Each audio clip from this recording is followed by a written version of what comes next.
Filipenses capítulo 3, versículos 7 e 8. De vez em quando algumas pessoas me perguntam: pastor, o senhor tem mensagens que dá para chamar assim de prediletas? Eu falei no plural sim, porque é difícil escolher. Mas certamente o que eu quero compartilhar com vocês hoje, e a primeira e última vez falei disso foi há 7 anos atrás aqui, é um dos assuntos que mais impactou e marcou a minha vida. Isso me levou depois a compartilhar essa mensagem no formato de um livro, que até hoje é o maior best-seller, é o nosso livro mais divulgado, que é o livro Até Que Nada Mais Importe. Já passamos de 500 mil de exemplares distribuídos, e eu senti muito forte de Deus, de mexer nesse assunto 7 anos depois. Eu quero que você me acompanhe em Filipenses 3, versos 7 e 8, que diz assim: mas o que para mim era lucro, isso considerei perda por causa de Cristo. Na verdade, considero tudo como perda, por causa da sublimidade do conhecimento de Cristo Jesus, meu Senhor. Por causa dele perdi todas as coisas e as considero como lixo para ganhar a Cristo. Pai, nós oramos pedindo a Tua graça, ação poderosa do Teu Espírito Santo. Oramos que a Tua palavra fale e cale em nossos corações, não apenas na mente, não apenas na razão, mas nós oramos, ó Deus, que o Senhor também encontre em nós espaço, vulnerabilidade, para que, somada à obra poderosa do Teu Espírito, a palavra encontre lugar de frutificação na vida de cada um de nós. Desde já te agradecemos por tudo o que o Senhor fará e declaramos nossa total confiança e dependência do Senhor e da liderança do Espírito da verdade nesse momento. Nós oramos em nome de Jesus. Amém.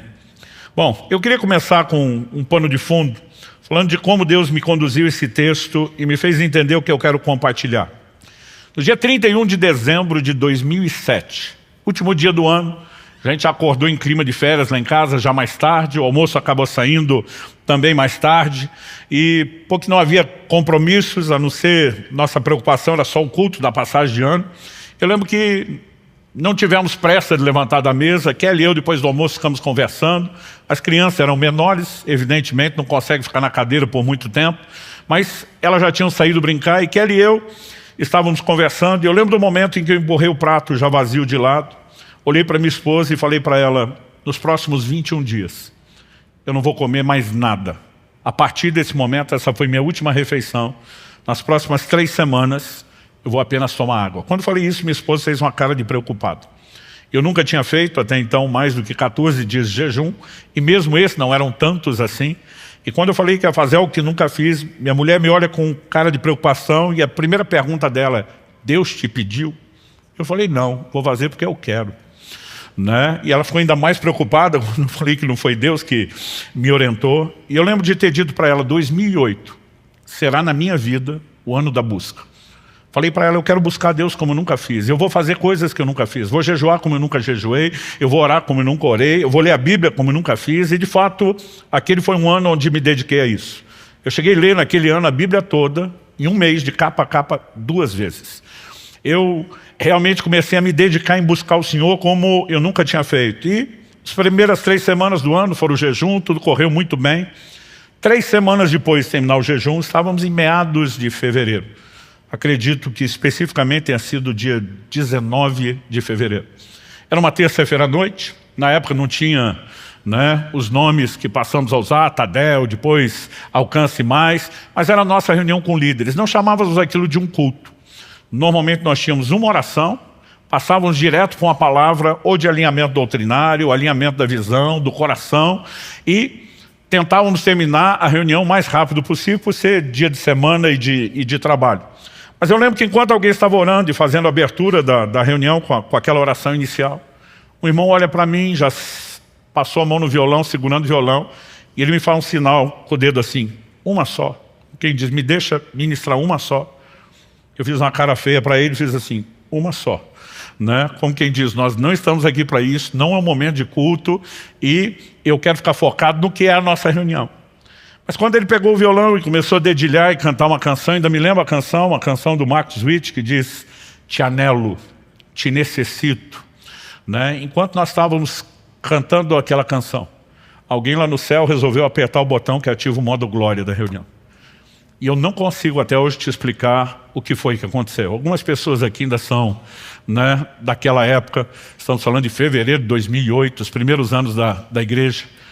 E num instante, eu creio que nem se a gente tivesse combinado, ensaiado, coreografado, a gente poderia produzir um resultado tão simultâneo. No mesmo instante, todo mundo naquela sala, na época nos reuníamos no prédio da Água Verde, para quem conheceu, né, as reuniões com os líderes, porque eram menores, aconteciam na sala de cima, lá onde depois virou Ministério Infantil. E num instante, de repente, todo mundo começa a chorar, mas não era um choro qualquer, né? Eu olho para a sala e percebo que todo mundo, além de mim, estamos chorando de uma maneira fora do comum, né? Todo mundo começou a ajoelhar, deitar, prostrar no chão, alguns sentaram, mas era um choro muito intenso. E eu estou tentando entender o que está acontecendo, eu estou tentando entender por que eu estou chorando, por que os outros estão chorando, e o meu questionamento é dizer: Espírito Santo, o que é que está acontecendo? O que é que o Senhor está fazendo aqui? De repente o Espírito Santo falou ao meu coração: estou chamando vocês a um lugar de arrependimento profundo. Eu pensei, faz sentido, choro desse jeito, com arrependimento. Mas minha próxima pergunta a Deus é: arrepender do quê? Eu me lembro quando era garoto, e algumas vezes meus pais recebiam algum tipo de visita em casa. Na hora de ir embora, existia um protocolo que era quase sempre que seria repetido. As pessoas, na hora de sair, diziam assim: desculpa qualquer coisa. Eu, na minha cabeça, mesmo que criança, aquilo não fazia o menor sentido.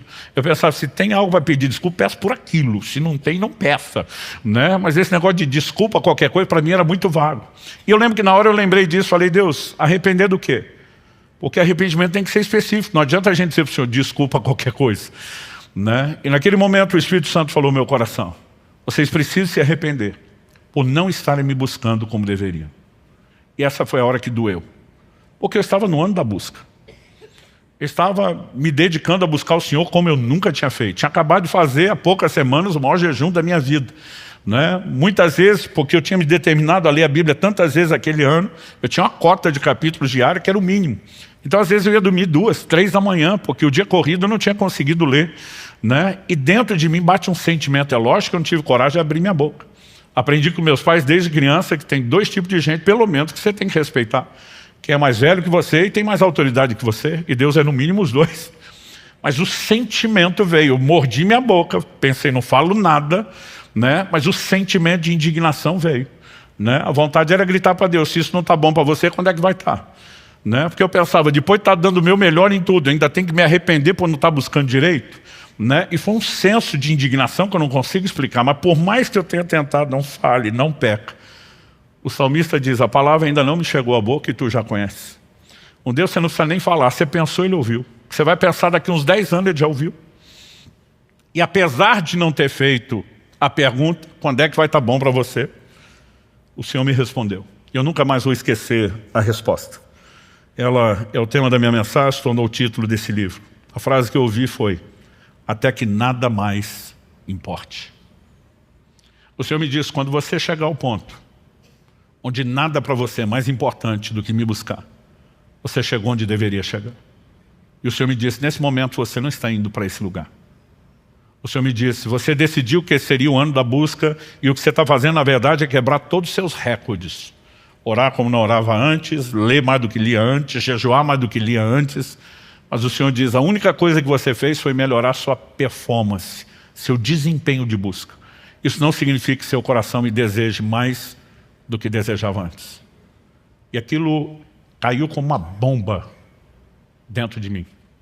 Interessante é que Deus não precisa discutir muito. O poder de persuasão dele vai além de argumentação, né? De repente parece que meus olhos se abriram e eu entendi, em fração de segundos, coisas que eu precisei de um livro inteiro para tentar explicar. É difícil você definir revelação, né? Você tem de fração de segundos coisas que você gasta horas falando e parece que não é suficiente para explicar. Mas de repente todo esse desenho se abre a partir desse texto. O apóstolo Paulo dizendo que para mim era lucro, isso eu considerei como perda. Quando você ouve as expressões lucro e perda, são palavras normalmente aplicadas ao mundo monetário, financeiro, né? A questões de valores materiais, mas é evidente que Paulo não está falando disso. Então quando Paulo diz o que para mim era lucro, ganho, ele está falando aquilo que para mim era importante, aquilo que tinha valor. Ele está usando um termo que indica percepção de valor ou da falta dele, e não necessariamente algo que estabeleça preço na percepção monetária. E diz o que para mim era importante, o que para mim tinha muito valor, desvalorizou, perdeu a sua importância. E por que perdeu? Porque diz, porque eu descobri algo muito mais valioso, porque eu descobri algo muito mais importante. E essa é a declaração que ele faz, né, no verso 8, por causa da sublimidade do conhecimento de Cristo Jesus, meu Senhor. Essa palavra aqui traduzida na versão que eu estou usando, a Nova Almeida atualizada, sublimidade, ela foi traduzida na NVI como a suprema grandeza do conhecimento. Nas outras traduções bíblicas, a excelência. E toda essa diversidade de traduções são tentativas de explicar uma palavra, que no koineu, grego antigo, original, é hiperus. Hiperus fala daquilo que se destaca, daquilo que se eleva, daquilo que se sobressai. Essa palavra, em essência, fala de proeminência. E basicamente eu não creio que Paulo esteja falando da proeminência do conhecimento, mas que ele esteja falando do conhecimento daquele que é proeminente, do conhecimento daquele que se eleva, daquele que se destaca. E quando ele entra no lugar de percepção e entendimento da importância de Cristo, comparado a esse nível de importância, o que antes parecia ser importante, perdeu completamente a sua importância, desvalorizou. E nesse momento eu entendi o Senhor dizendo, eu não espero de você nada menos do que chegar a esse lugar de compreensão, que nada deve ter a mesma importância para você do que eu.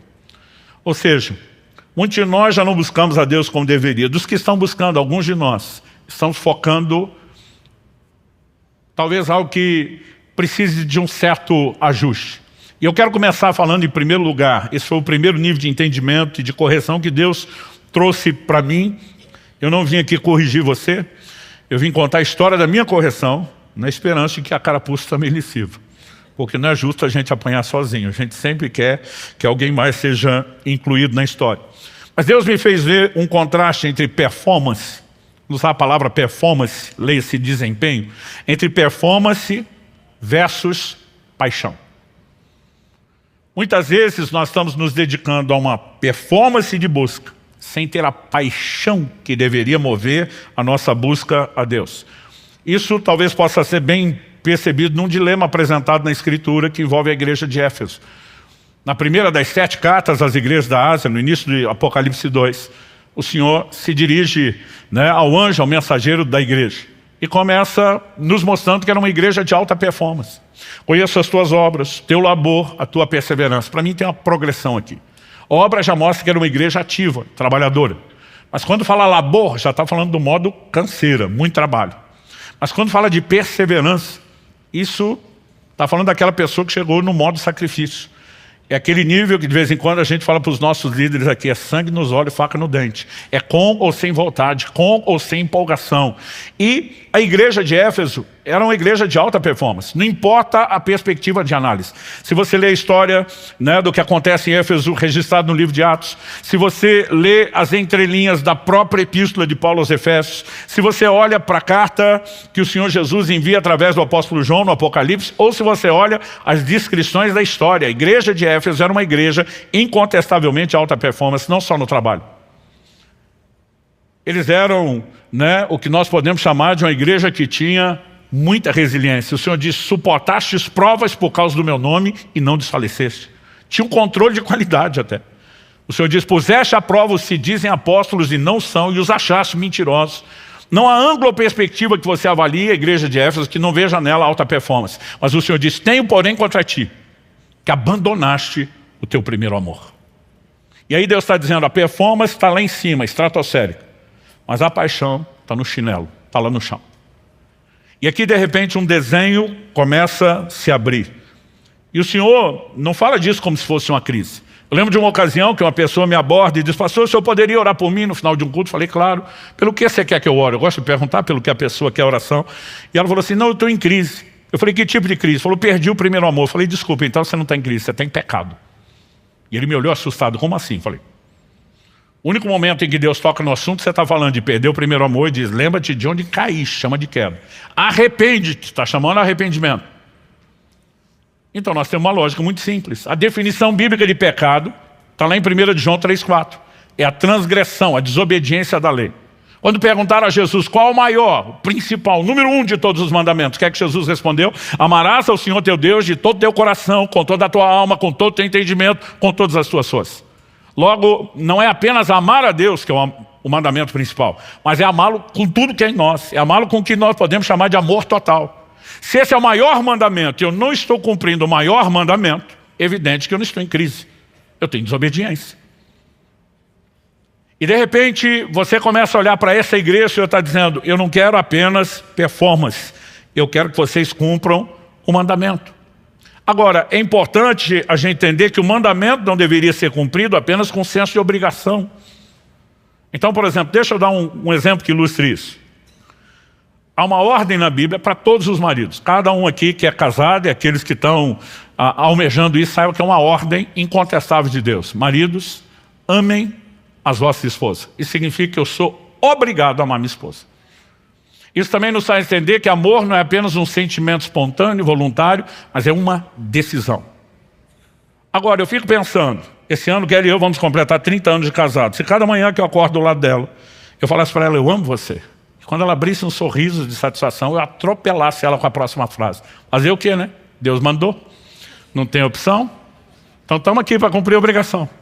Eu fico me perguntando se estaríamos casados ou qual seria a qualidade do matrimônio. Pastor, o senhor não é obrigado a amá-la? Sou. E ela não sabe disso? Sabe. Mas ela espera que eu cumpra o mandamento, não com senso de obrigação, e sim com senso de prazer. De vez em quando, nas nossas conversas, a gente revisita algumas memórias, alguns episódios, coisas que não foram as melhores e tivemos que aprender e crescer com isso, mas coisas que foram muito marcantes. Eu tenho certeza que eu posso dizer isso, que nesses quase 30 anos, um dos momentos assim, existe um score, uma pontuação que o marido tem com a mulher. Para o homem é difícil entender. Você dá um carro para a mulher, vale 1 ponto. Você dá uma flor, vale 1 ponto. Você dá uma bolsa, vale 1 ponto. Né? A gente não entende o sistema de pontuação, mas tem hora que você vê nos olhos da mulher que o score está subindo ou está despencando. Quando nós completamos 10 anos de casados, e nós começamos aos 5 anos de casado, criamos uma convenção entre nós que a comemoração daqueles, a cada 5 anos de casado, tinha que ser algo especial. Que não dava para fazer coisa especial todo ano, mas que a cada 5 anos ia caprichar. A primeira de 5 anos, a gente estava assim, sem muito recurso nem muita fé. Então foi uma coisa bem singela. Mas quando estava chegando perto dos 10, a gente não tinha dinheiro, mas tinha fé. E nós estávamos orando, eu pedindo a Deus algo especial, e eu fui surpreendido por um problema terrível. Tinha uma viagem, né, que nós iríamos fazer juntos, e nessa viagem eu lembro que eu tinha uma conexão na França, aquele grande aeroporto de Paris, o Charles de Gaulle. E a empresa aérea fez alguma mudança no nosso bilhete e nos notificaram que a gente ia ter que ficar 2 dias esperando em Paris. 2 dias. Era o sonho da minha mulher. E eu lembro que nós aproveitamos, em vez de reclamar e querer brigar por aquilo, vamos aproveitar que nós ganhamos a viagem que não poderíamos fazer. Era para ser só uma conexão. E tivemos nosso passeio. E no dia que nós subimos a torre, eu fiquei pensando o que eu falo que não seja só tão clichê, mas que seja honesto. Que não seja só o que ela deseja ouvir, mas o que ela merece. Eu pensei. Quando nós subimos, eu falei para minha esposa, em vez de só dizer eu amo você, eu falei para ela, eu quero te dizer algo aqui, em cima dessa torre, desse lugar que te encanta. Eu amo amar você. E até hoje eu lembro daqueles barulhinho de videogame, né? Marcando ponto assim, porque o olhar da minha esposa anunciava. Não tinha som, mas na minha memória tem, porque o que eu vi me fez imaginar aquilo. Porque naquele momento eu não estava dizendo apenas eu amo você. E eu sou obrigado a amá-la. Mas naquele momento eu estava dizendo, você é uma pessoa tão extraordinária, que aquilo que poderia ser só uma obrigação, você fez disso uma inspiração. Qual a diferença? Você pode ter um marido totalmente dedicado. Isso não faz dele alguém interessado na outra pessoa. Pode fazer dele apenas alguém orgulhoso. Ele pode olhar para a esposa e dizer, nem você nem Deus pode reclamar que eu não sou um bom marido, fiz o meu melhor, mas ele está focado só nele. O que lhe interessa no final é o orgulho do desempenho, não é a valorização da outra pessoa. É apenas a valorização da sua performance. Se nós entendemos o quão danoso e desastroso isso pode ser num relacionamento humano, por que é que não conseguimos entender o paralelo no plano espiritual? Aquele início do ano, quando eu fiquei indignado de Deus falar comigo que eu tinha que me arrepender, porque eu estava no ano da busca, o Senhor me disse, você não está me desejando mais do que antes. Você só está quebrando seus recordes. E a única coisa que você conseguiu até agora é ficar mais orgulhoso do que você estava antes. E foi o momento onde a casa caiu. Porque de repente eu comecei a entender, não se trata de desempenho ou performance. Nós precisamos entrar em um lugar onde o nosso coração seja profundamente cativado pelo Senhor. Deus não nos deu livre-arbítrio, direito de escolha à toa, com todos, entre aspas, os riscos que Ele correria, né, por nenhum outro motivo. Como disse um grande escritor cristão, Ele poderia ter nos feito como autômatos, programados para amá-lo e obedecê-lo, mas Ele esperava que nós quiséssemos isso. Na verdade, quando eu comecei a entender esse desenho, aí sim, eu entrei num lugar de profundo arrependimento. Há uma frase do grande escritor C.S. Lewis que mexe muito comigo. Ele diz, o cristianismo, se é falso, não tem nenhuma importância. Se é verdadeiro, tem infinita importância. Mas ele arremata dizendo, o que ele não pode ser de moderada importância. E muitas vezes a maneira como nós estamos vivendo o Evangelho, a relação com Deus, nem reflete o fato de que ele é verdadeiro, tem infinita importância, nem de que para nós seja falso, como não tem nenhuma importância, mas nós criamos um híbrido, onde Deus é mais ou menos importante. Você quer ver uma frase que me tira do sério, há mais de 30 anos pastoreando? É quando alguém diz assim, pastor fulano é uma benção, só falta Jesus. E olha como só falta Jesus. Se falta Jesus, falta tudo. Que conversa é Jesus, é a cerejinha do chantilly. Mas nem nós muitas vezes percebemos a maneira como nós estamos lidando com esse ponto e com essa questão. E Deus está nos chamando a um lugar onde a gente de fato entenda, né? E eu comecei a perceber, peraí, se eu estou dizendo à minha esposa que eu amo amá-la, é porque eu entrei num lugar de valorizar quem ela é. E a minha dedicação não é para valorizar a mim mesmo ou minha performance. É apenas o reconhecimento de que poderia ser uma obrigação, se tornou fácil. Porque você me inspira a isso. Com Deus não deveria ser diferente. A segunda coisa que Deus chamou a minha atenção e me corrigiu naquele dia, diz respeito à razão da nossa existência. Eu gosto muito de questionar temas básicos, essenciais nas Escrituras, mas honestamente até esse dia, fevereiro de 2008, nunca tinha parado de pensar nisso. O Espírito Santo me pergunta, naquela reunião de líderes, qual a razão da sua existência? E eu já comecei a desenrolar, né, toda a revelação que eu tinha do plano, do propósito de Deus para o meu chamado. O Senhor falou, não, isso é o seu entendimento do seu chamado pessoal. Qual a razão da sua existência como ser humano, você e todos os outros? E de repente eu começo a me perguntar, que texto da Bíblia talvez resuma isso a respeito de todos nós? E eu não consigo achar nada muito claro, específico, muito direto. Foi nessa hora que o Senhor falou comigo. Abra a sua Bíblia em Atos 17, versos 26 e 27. Eu sabia que Atos 17 era a pregação de Paulo em Atenas, mas não me lembrava, na época, o que estava nos versos 26 e 27. Quando você chega nesse momento da pregação de Paulo, ele diz assim, de um só, uma clara referência a Adão. Deus criou todas as raças e tribos dos homens. Aí ele entra com um indicativo de propósito. Para quê? Por que de um Deus fez todos nós? Para que o buscassem. Há uma razão primária pela qual todos nós existimos. Buscar a Deus. E nós precisamos entender, se isso é a base, se isso é tão primordial, nós não podemos relegar esse assunto a um lugar, né, secundário, dentro da nossa doutrina, periférico, porque ele precisa ser visto como aquilo que de fato é central. Então, se buscar a Deus é o principal, e eu quero destacar isso, nós também precisamos entender que apesar de existirmos para buscar a Deus, existe uma forma correta de fazer.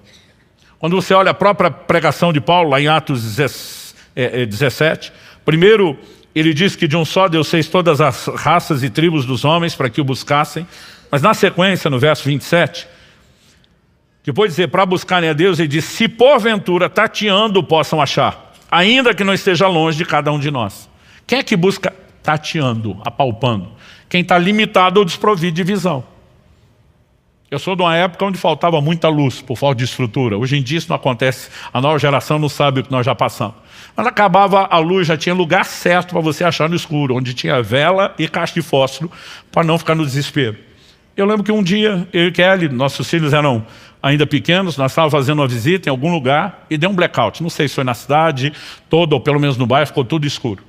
Enquanto os mais velhos de nós estavam nos batendo para achar a vela, a nova geração simplesmente foi puxando o celular do bolso e acendendo as lanternas, e a gente ficou se perguntando, por que é que nós não pensamos nisso?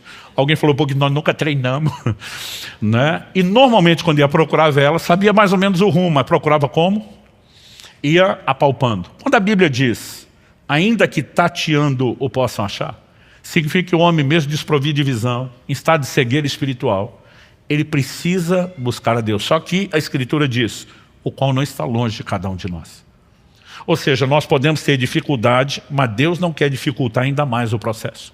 Quando meus filhos eram crianças, várias vezes eu brincava com eles, né? Israel e Alice têm 3 anos de diferença, então fiz com cada um em épocas diferentes, mas eu gostava de brincar com eles, de eu me esconder para eles me achar. Mas tudo começou no grau de dificuldade, como eram ainda muito bebê, eu facilitava até demais. Eu lembro que eles ainda bem pequenininhos, eu normalmente me ajoelhava diante do sofá, cobria só a cabeça com a almofada, deixava o corpo para trás. E pensa num corpo que já foi maior do que é hoje. E aí de repente eles diziam, achei você, minha vontade de dizer, quem não acharia? Mas é lógico que eu fazia uma festa, como se fosse aquela coisa extraordinária.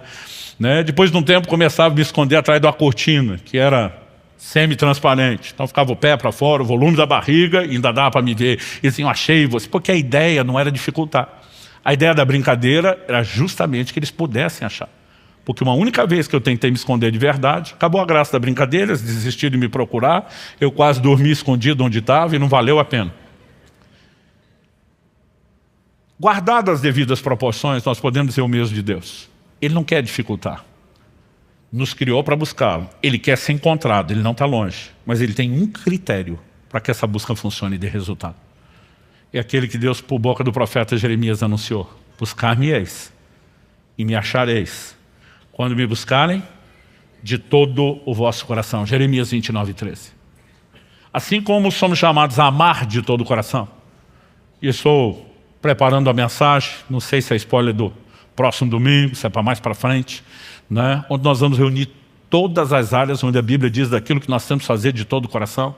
Mas não é apenas amar a Deus, é buscá-lo de todo o coração. Então, se eu e você não colocamos tudo de nós nessa busca, essa busca não vai dar o resultado que deveria dar. Portanto, não adianta que nenhum de nós apenas desenvolva uma performance ou desempenho de busca que não atende nem a razão da nossa existência e nem nos coloca naquele caminho onde poderíamos de fato encontrar resultado. Eu lembro que naquele dia onde Deus está nos corrigindo, naquela reunião de líderes, o Espírito Santo me fez lembrar de um episódio que aconteceu muito tempo atrás.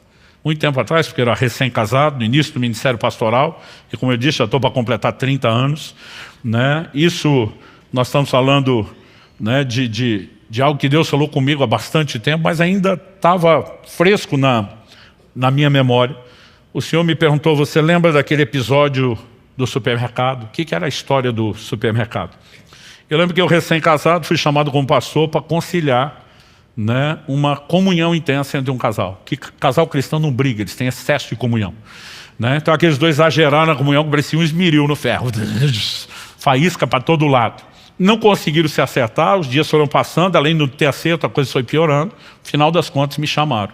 E eu vou com o coração apertado, pensando que sou recém-casado, não tenho experiência. O casal tinha perto, ou para completar, de 20 anos de casado. E eu lembro que na minha cabeça, na época, eu pensava, é muito tempo. Se nem eles se entendem depois desse tempo, como é que eu, recém-casado, vou ajudar? Eu cheguei todo temeroso, pedindo que Deus me ajudasse. Mas quando entrei, eu lembro que já meio na brincadeira, o que é que está pegando? E o marido tomou a dianteira. E falou assim, pastor, mandei ele chamar porque essa mulher é uma louca. E eu pensei, a coisa realmente não está boa. Tentei brincar, falei, ó, Jó chamou a mulher de louca, mas tinha razão. Vamos ver se você tem razão. Estabeleci as regras. Enquanto você fala, ela fica quieta. Quando ela falar, você fica quieto. Não vale dedo no olho, não vale cotovelado, nem mordido. Coloquei todas as regras. Né? E esse cara falou, pastor, nesses quase 20 anos de casado, o senhor não tem noção de o tanto que essa mulher me pediu para ir no supermercado com ela. E ele olha para mim com a cara de pavor indescritível e diz, eu odeio supermercado. E ainda tentei consolá-lo. Falei, irmão, não está sozinho, o sindicato é grande. Né? Até porque algumas irmãs não ajudam. né? O homem já não gosta de ir no supermercado, ela quer que ele vá junto para ter a DR, a relação lá num lugar público, com caras e bocas, e a coisa não fica realmente fácil, né? E outras mulheres acreditam que os homens sabem onde estão as coisas do supermercado. Elas precisam entender que quando nós vamos procurar, as coisas se escondem, né? Não é fácil de achá-las. Enfim, eu estou tentando ser empático com ele, mas ele falou, bom, o ponto da história não é esse. É que, semana passada, 5 dias atrás, resolvi agradar essa mulher. E eu me ofereci para ir com ela no supermercado. Não foi ela que pediu. E quando eu volto, essa louca me olha para mim e diz, eu nunca mais quero que você vá comigo no supermercado. Ela não sabe o que quer. Quando ele falou isso, a mulher está o tempo todo com a mãozinha erguida, o dedinho erguido, tipo, esperando minha vez, mas ela respeitou as regras. Eu falei, terminou? Ele falou, terminei. Eu falei, pode falar, irmã. Ela falou assim, pastor, eu nunca quis que ele fosse comigo no supermercado. Gente, quando ela falou isso, ele surtou. Eu, às vezes, endemoniou, mas não é bom falar isso para crente. Porque bravo ele já estava, então eu fiquei pensando o que era o próximo nível, para onde foi. Mas ele enlouqueceu. Eu estou falando que ela é louca, eu tenho testemunha. Começou a chamar os filhos para depor no tribunal. Eu falei, calma. Eu interrompi ele e falei, enquanto você falava, ela não te interrompeu. Agora é a vez dela, ela vai falar, você não vai interromper. Falei, mamãe, já que ele te interrompeu, deixa eu dizer algo. Nem eu estou conseguindo acreditar na senhora. Eu falei, a senhora pode até não ser essas donas que quer discutir a relação no mercado, mas dizer que nunca quis, nem uma vezinha que ele fosse. Me ajuda a entender isso. Ela olhou para mim e falou, pastor, o que eu queria não é que ele fosse. O que eu queria é que ele quisesse ir. E foi tão profundo que ela falou que eu levei uns minutos para entender. Eu falei, como é que é? Falou, o que eu queria não é que ele fosse no supermercado, é que ele quisesse. Falei, só repetiu, não explicou. Falei, ok, pastor. Então deixa eu te explicar. Ele de fato se ofereceu e foi comigo no supermercado. O senhor tinha que ver a cara dele enquanto estava lá. O senhor tinha que ver a linguagem corporal, olhando para o relógio. Evidente que ele não queria estar lá. Eu fiquei pensando, esse homem deve ter aprontado algo tão terrível, mas tão terrível, que ele decidiu se dar uma autopunição. O que é o pior castigo que eu mereço depois do que eu fiz? Ir com a minha mulher no supermercado. Ela falou, agora, se ele precisa de uma autopunição, eu tenho que aguentar aquela cara feia junto comigo? Ela falou, pastor, eu não queria que ele fosse, eu queria que ele quisesse ir. Então, meu argumento para ele é o seguinte, se não consegue ir com um cara feliz, não vá nunca mais. Eu olhei para ele e falei, velho, desculpa, mas ela tem razão. E Deus me fez lembrar daquela história, disse, você lembra daquela história? Eu falei, lembro. E o Senhor falou, pois é, o que eu queria não é que você me buscasse, é que você quisesse me buscar. E de repente, parece que a coisa realmente fez sentido. Deus não espera apenas que a gente cumpra a obrigação, mas que a gente entre num lugar de intencionalidade, movido por um senso de prazer no cumprimento daquilo que também acaba sendo uma obrigação, tanto amá-lo como buscá-lo de todo o coração. Quem está entendendo, diga amém. John Wesley diz que não se admita no coração outro desejo ou propósito, cujo objeto supremo não seja ele. E de repente Deus me levou a um lugar de compreensão, e isso eu posso lhe garantir, foi uma das coisas mais marcantes e revolucionárias, principalmente pelo contexto do entendimento dos outros princípios. O Senhor falou comigo naquele dia, você tem pregado ao longo dos anos, que o pecado é o grande inimigo de vocês. E de fato o pecado é o inimigo. Os afasta de mim, desconecta, tem consequências. Mas o Senhor me diz, você não está errado em chamar o pecado de inimigo. Você está errado quando acha que o pecado é o único inimigo. O Senhor me diz, há um inimigo mais sutil, que aqueles de vocês que já não estão enredados no pecado como antes, muitas vezes não percebem. E eu vou denominar esse inimigo da maneira como eu entendi, não é necessariamente uma terminologia bíblica desse jeito, mas é o que você encontra lá. Eu vou denominar isso de distração, ou distrações. O Senhor Jesus, no Evangelho de Lucas, lá no capítulo 14, a Bíblia nos mostra que ele estava numa casa, ele foi convidado, né, para uma refeição. Enquanto estão comendo, Jesus também está ensinando, falando das coisas do reino de Deus. O verso 15 de Lucas 14 diz, ao ouvir tais palavras, um dos que estava à mesa com Jesus lhe disse, bem-aventurado aquele que participar do banquete no reino de Deus. Eles estão no banquete literal. Jesus está falando do reino, ele diz, bem-aventurado aquele que foi para o banquete do reino. Na hora que ele deixa a bola quicando, verso 16 diz, Jesus, porém, respondeu, certo homem deu uma grande ceia e convidou muitos. A hora da ceia enviou seu servo para avisar os convidados, venham, porque tudo já está preparado. Mas todos eles, um por um, começaram a apresentar desculpas. O primeiro diz: comprei um campo e preciso ir vê-lo, peço-te que me desculpe. Outro diz: comprei 5 juntas de bois e vou experimentá-las, peço que me desculpe. O outro diz: casei-me e por isso não posso ir. Se você olhar cada uma das 3 desculpas que Jesus fez questão de relatar, elas não falam de nada que em si, por si mesmo, seja ilícito, seja errado. Então, quando o primeiro simplesmente apresenta a desculpa a Jesus e diz: comprei um campo, isso é aquilo que a maioria de nós, os crentes, chamaria de bênção de Deus, resposta de oração. E se for de uma vertente mais pentecostal, cumprimento de promessa. Eu nunca vi um crente em 32 anos quase de pastorar, vir murmurar e reclamar: puxa, pastor, eu comprei uma casa própria, coisa terrível. Puxa, compramos uma propriedade nova para os negócios, que triste. Normalmente a pessoa vem dar esse tipo de notícia empolgada: glória a Deus, bênção de Deus, resposta de oração, cumprimento de promessa, porque não é ruim em si. Quando você olha a segunda desculpa, a mesma coisa. Se a primeira diz respeito à aquisição de propriedade, a segunda fala de um outro nível de prosperidade. Comprei 5 juntas de bois e vou experimentá-las. Isso aqui era os New Holland, os tratorzão da época. Gente, o povo tinha que arar a terra. A grande maioria das pessoas, além de não ter os equipamentos, a tecnologia da agricultura de hoje, a maioria não podia nem ter muitos animais que favorecessem o trabalho.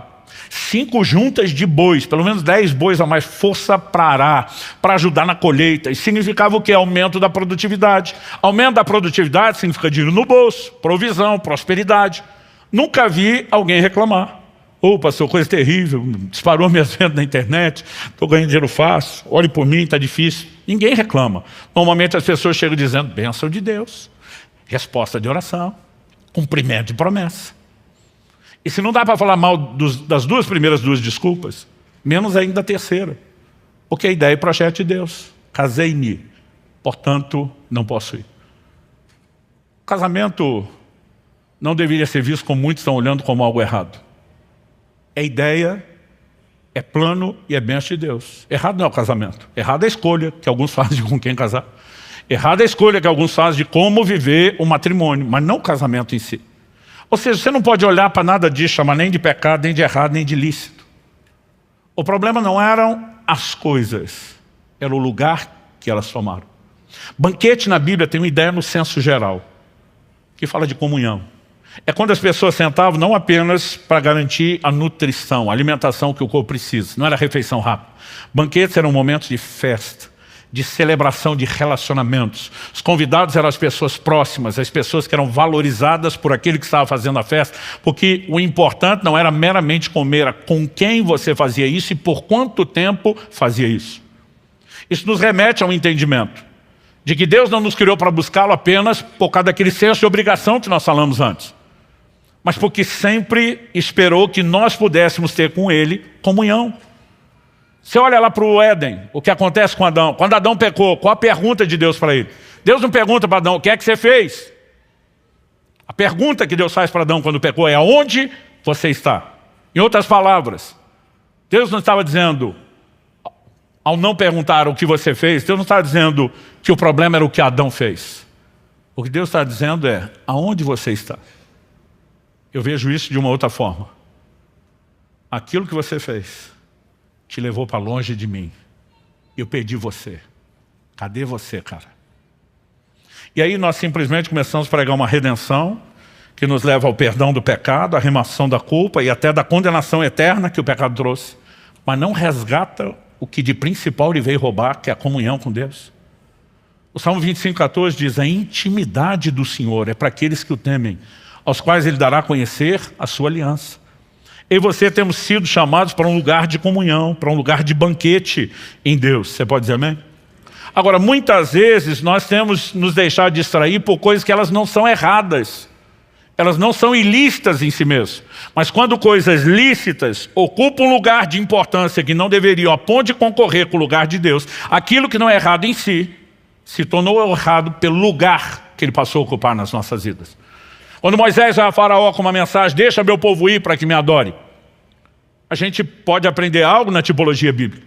Faraó é uma figura de Satanás que escravizava aquele povo que depois Deus vai libertar para que se torne o povo dele. Como foram libertos? No dia da celebração da Páscoa. Paulo escreve aos Coríntios e diz: Cristo é o nosso cordeiro pascal, ou seja, está para nós, como o cordeiro da Páscoa estava para eles. E da mesma maneira como eles tiveram que se apropriar, né, pela fé do sangue do sacrifício do cordeiro da Páscoa, colocar nos umbrais, né, para escaparem daquela escravidão espiritual. A Bíblia diz que Deus também nos arrancou do império das trevas e que pelo sangue de Jesus eu e você fomos resgatados e nos tornamos povo de Deus. Quando eles saem do Egito, Deus faz declarações sobre eles lá no Monte Sinai, em Êxodo 19, 5 e 6. Você vai ver Pedro fazendo a mesma declaração a respeito de mim e de você.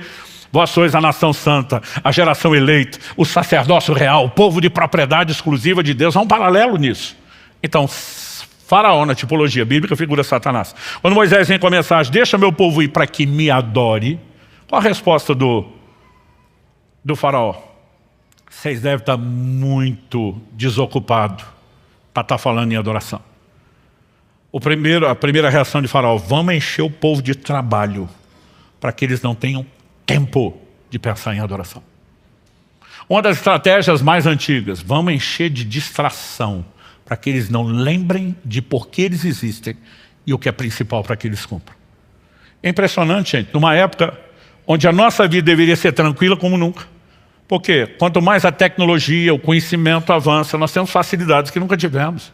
Gente, o tempo que o povo levava antigamente só para buscar água, e que hoje a gente tem encanada, a gente faz ideia do quanto tempo ganhou, né? Aquilo que eram viagens longas, difíceis, né? Você olha hoje as facilidades que nós temos. Não estou falando só da época de Jesus, gente. Você volta lá no século XVIII, vamos falar de John Wesley. O cara viajava para pregar o evangelho do mesmo jeito que Jesus e Paulo, a pé, a cavalo, dentro de navio, né? Tudo era lento, era um processo, são desafios. Eu, às vezes, né, já fiz isso muitas vezes, estou no sábado pregando no norte, no nordeste do Brasil e tenho tempo para voltar tranquilo para as nossas reuniões de domingo, por causa, né, da facilidade do transporte. Em tudo o que nós avançamos era para a gente ter tempo sobrando. Mas quanto mais facilidades nós temos, mais coisa a gente arruma para fazer. Aliás, nós somos a geração campeã de entretenimento. Nunca se gastou tanto tempo em entretenimento como nós gastamos. Porque a questão não é o que vai tomar atenção. O importante é que eles não tenham tempo para pensar naquilo que deveriam fazer. Distrações. Pensa em uma estratégia que continua sendo usada, porque eu acredito que o diabo também deve ter a versão dele do ditado: do time que está ganhando não mexe. Está dando resultado, para que mudar a estratégia? E naquele dia Deus me chamou fortemente a atenção para um episódio bem conhecido, mas que eu nunca tinha enxergado essas verdades nesse episódio. Se você puder me acompanhar em Lucas, capítulo 10, a partir do verso 38. A Bíblia diz: quando eles seguiam viagem,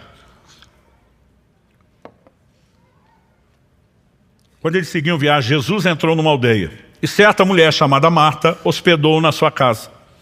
Marta tinha uma irmã chamada Maria, que assentada aos pés do Senhor ouvia o seu ensino. Marta agitava-se de um lado para o outro, ocupada em muitos serviços. Então se aproximou de Jesus e disse: o Senhor não se importa com o fato de minha irmã ter deixado que eu fique sozinha para servir? Diga-lhe que venha me ajudar. Mas o Senhor respondeu: Marta, Marta, por 7 vezes na Bíblia. Você vai ver Deus chamar alguém pelo nome 2 vezes seguidas. Em todas as 7 que você vai encontrar uma crise. Eu brinco que se Marta tivesse essa revelação, ela já ia pensar: deu ruim, só de ouvir Marta, Marta. Marta, Marta, você anda inquieta e se preocupa com muitas coisas, mas apenas uma é necessária. Maria escolheu a boa parte, e essa não lhe será tirada. Quando nós olhamos para esse texto, em primeiro lugar, nós temos uma dinâmica de relação familiar que é muito semelhante ao que nós temos até hoje.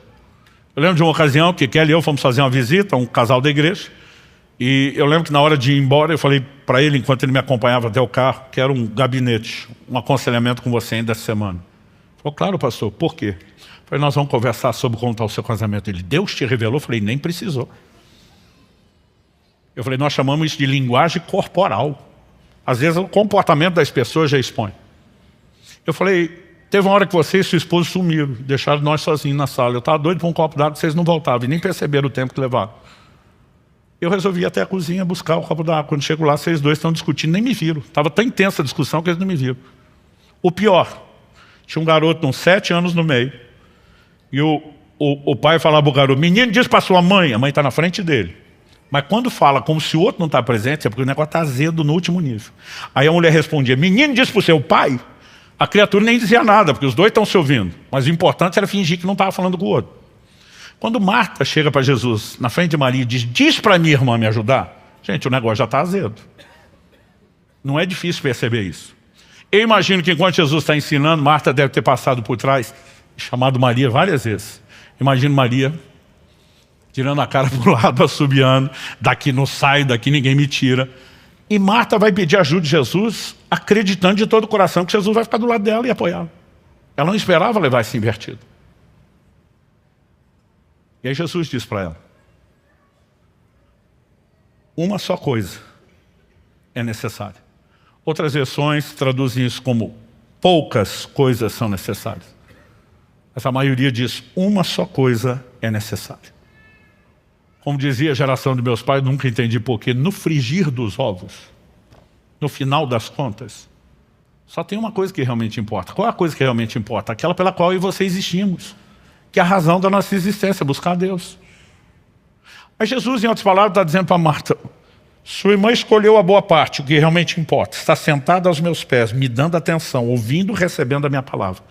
Você acha mesmo que eu vou ficar do seu lado e tirá-la daqui? Agora, se Marta soubesse que eu ouvi isso, tinha pedido ajuda a Jesus? É claro que não. Porque na cabeça de Marta, ela está bem intencionada. Eu não sei como você receberia Jesus na sua casa. Uma vez eu me aventurei, me deu um estalo, aquelas coisas que você fica pensando, deve ser a direção do Espírito Santo, porque não tinha como saber. Pensei, minha esposa, ela fazia faculdade de manhã, tinha um período muito curto de almoço, tinha que trabalhar à tarde, e nos primeiros anos nossos de casado, me acompanhava nas coisas da igreja à noite. E eu consegui sair um pouquinho, alguns minutos antes do meu horário, e estava com aquela sensação, ela vai atrasar. Eu falei, eu vou adiantar o nosso almoço. Mas eu nunca fui aquele Masterchef. Mas eu pensei, vou me aventurar, vou fazer alguma coisa aqui que seja rápida, fácil e que eu consiga. Nesse momento que eu tomei a decisão, estou mexendo, já procurando o que fazer, o telefone toca. Finado telefone fixo, vocês lembram dele, que já existiu? E quando eu atendo, uma musiquinha do outro lado, que era a indicação de que estão te ligando de um telefone público, o vulgo orelhão, que era chamado a cobrar. Né? Então eu fico do outro lado, a Kelly se identifica, falou, amor, atrasei na minha saída da faculdade até chegar em casa, não vai dar tempo de fazer o almoço. Será que você pode tirar alguma coisa da geladeira para pelo menos adiantar? Eu falei, meu amor, fique tranquilo, o almoço hoje é por minha conta. E eu falei de um jeito que parecia que era o cara. E ela, uau! E qual é o cardápio? O que temos para hoje? Eu dei uma olhada em cima da mesa, falei para ela, massa com peixe. Ela, uau, não vejo a hora de chegar, e desligou. Não deu tempo de explicar que massa com peixe era um miojo com a lata de sardinha que estava ali. E quando ela desligou, não tinha como ligar de volta, porque não sabia de onde ligou, não tinha celular. Né? Os mais novos não conseguem entender como era a nossa vida sem celular, mas acredite, a gente já viveu sem isso. Mas não tinha mais como comunicar, agora é esperar chegar. Mas eu percebi que a expectativa dela estava lá em cima. E eu pensei, vai dar ruim esse negócio. E eu fiquei pensando, como é que eu faço para amenizar? Aí eu vi que tinha um resto de mussarela, peguei, cobri o macarrão depois de feito e temperado, dei uma derretidinha no queijo no forno, peguei um ketchup, fiz um coração, escrevi Kelly, te amo. Aí eu lembro que ela chegou toda curiosa, ela olhou, Mas depois do ar tinha aquela curiosidade, aí teve uma hora que ela pegou o garfo e levantou o queijo, ela olha para mim e diz, miojo com sardinha? Você vai dizer que miojo não é massa e que sardinha não é peixe? Graças a Deus ela caiu na risada, a diversão valeu o trote.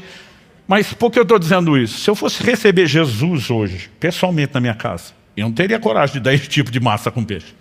Você fica imaginando, gente, receber Jesus tem que fazer o melhor. Se você pensar, a motivação de Marta não é ruim. E outra, Jesus não vinha sozinho, gente, tinha uma tropa com ele. Vamos falar sério. Agora, nesse momento, Jesus está dizendo, Marta, mesmo o desejo de trabalhar para me agradar, se substituir o seu interesse por mim, não está legal. Naquele dia, naquela correção, o Senhor me disse, muitos de vocês têm sucumbido não só diante do pecado, mas diante de distrações.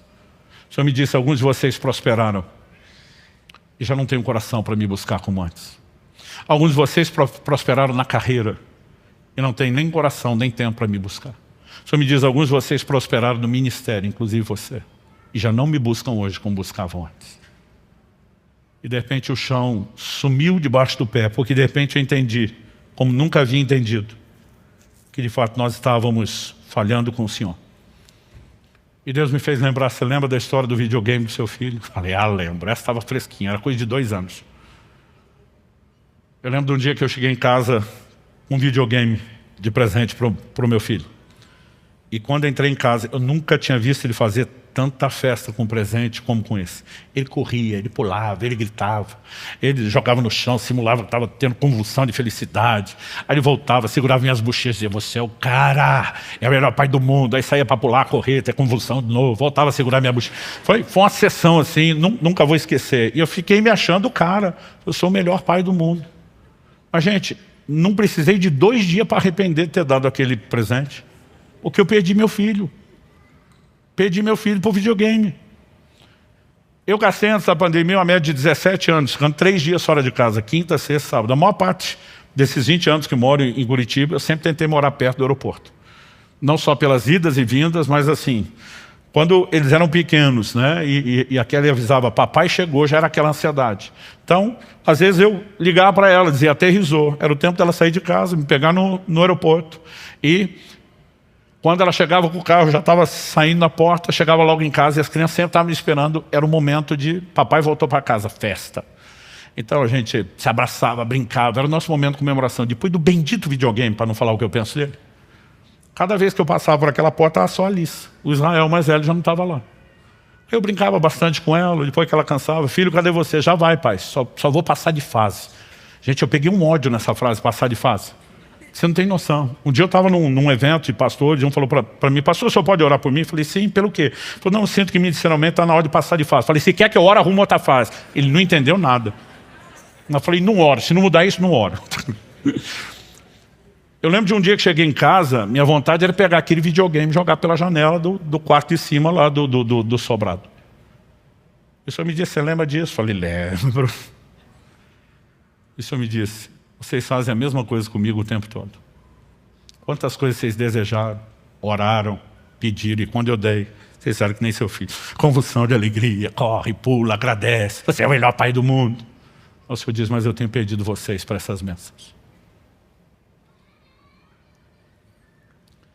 E de repente Deus me deu a capacidade de entender emocionalmente, não só intelectualmente, aquilo que nós fazemos com Deus. Aquele dia eu entrei num lugar profundo, não só de arrependimento, mas de entendimento, de retomada da rota. Perguntaram uma vez a Stanley Jones, missionário metodista por quase 50 anos na Índia. A Índia até hoje é um lugar com muita perseguição ao Evangelho. Não é um lugar onde não haja opções de religião. Você tem todas as religiões do mundo lá. Mas conversão, por exemplo, é proibido. E esse é o nosso negócio, nós vivemos de conversão. Então, os cristãos acabam sendo muito perseguidos. E uma vez perguntaram a ele qual era o maior inimigo do cristianismo, esperando que ele falasse que era a perseguição. E a resposta de Stanley Jones foi, o maior inimigo do cristianismo não é o anticristianismo, é o subcristianismo. Ele diz, nesse ambiente que vivemos de perseguição, aqui o crente tem que ser crente de verdade. O problema está com vocês, não tem liberdade. E esse cristianismo é medíocre, sem vergonha. Subcristianismo, definiu ele, é o nosso maior inimigo. Quando a Bíblia fala de Marta, que ela estava ocupada com muitas coisas, a palavra que foi traduzida como ocupada, no original grego é peripal, ela significa separar, afastar, distrair. Entrar no estado de estresse mental significa tanto estar distraído, como estar super ocupado ou bastante atarefado, o que normalmente é o que gera a distração. E muitas vezes eu e você estamos nos envolvendo com coisas lícitas, até mesmo a tentativa de trabalhar para Jesus como Marta, mas a ponto de desconectar. E quando isso acontece, a gente precisa consertar as coisas.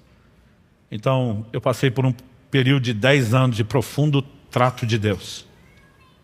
Eu lembro que nesses 10 anos, eu não fiz mais nenhum jejum prolongado. Porque a gente tem mania de ir a extremos, pensa, não vale nada, isso é só a performance.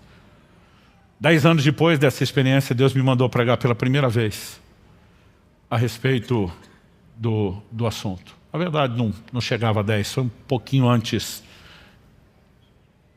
de completar isso, mas estava bem próximo ali. E quando eu estava pregando, nós ainda estávamos ali no prédio da Água Verde. Eu estou descrevendo para o pessoal no início como foi aquela experiência que eu contei. E para o pessoal ainda falei, olha, foi na sala tal. Aquilo estava tão vivo na minha memória, que quando eu falei disso 7 anos atrás, eu me emocionei no púlpito, me deu uma vontade de chorar.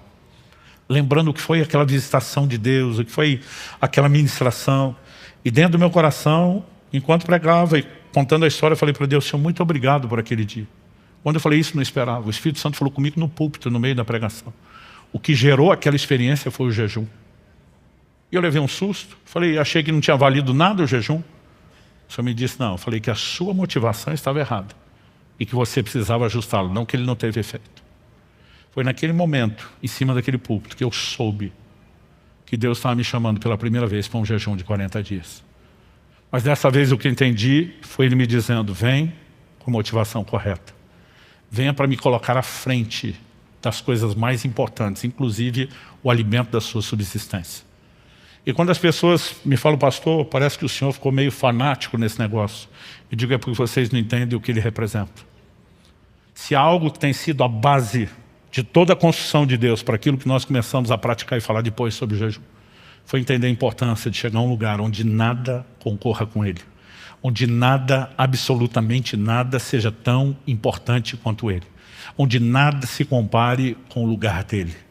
E é para esse lugar que Deus está chamando a mim e a você. E a minha oração é que você consiga entender e mensurar isso não só na sua mente, não só na razão, mas que o Espírito Santo consiga ir naquele lugar mais profundo do coração, encontrar em mim e você um lugar de resposta. Vamos ficar em pé para parecer que está acabando.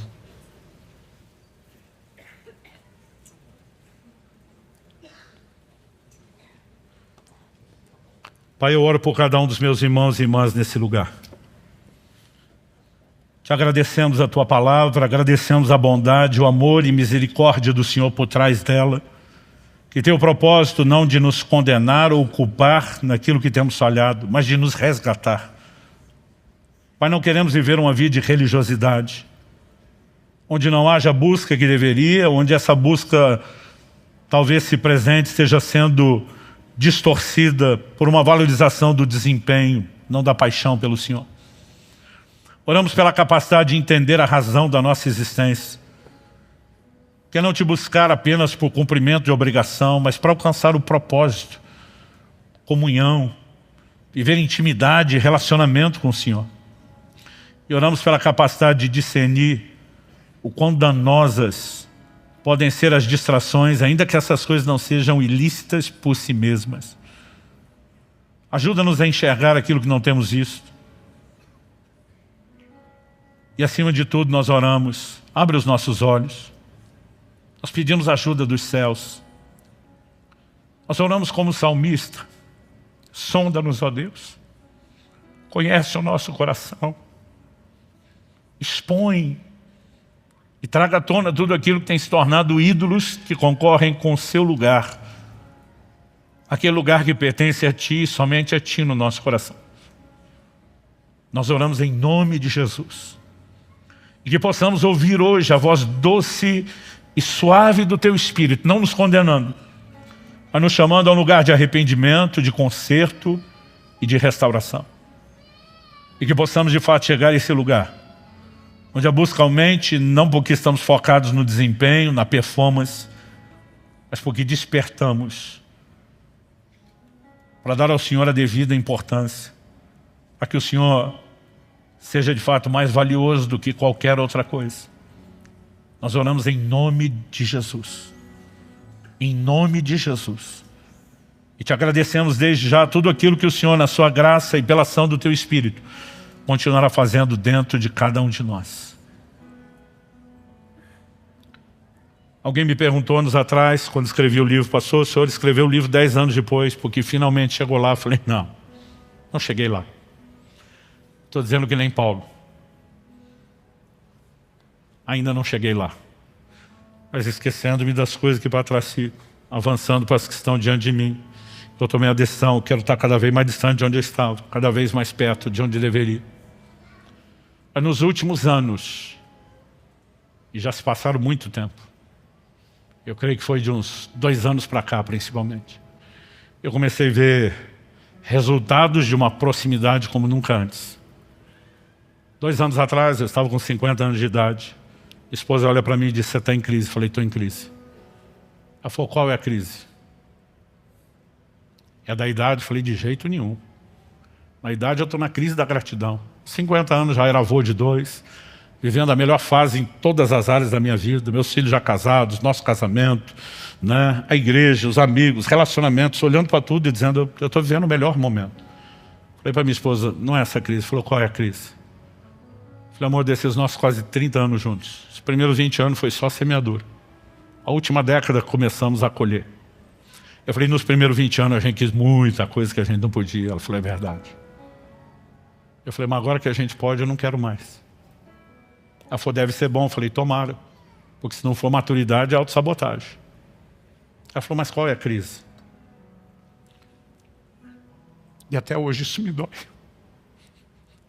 Eu falei para ela: a crise é porque nós perdemos tanto tempo querendo essas coisas.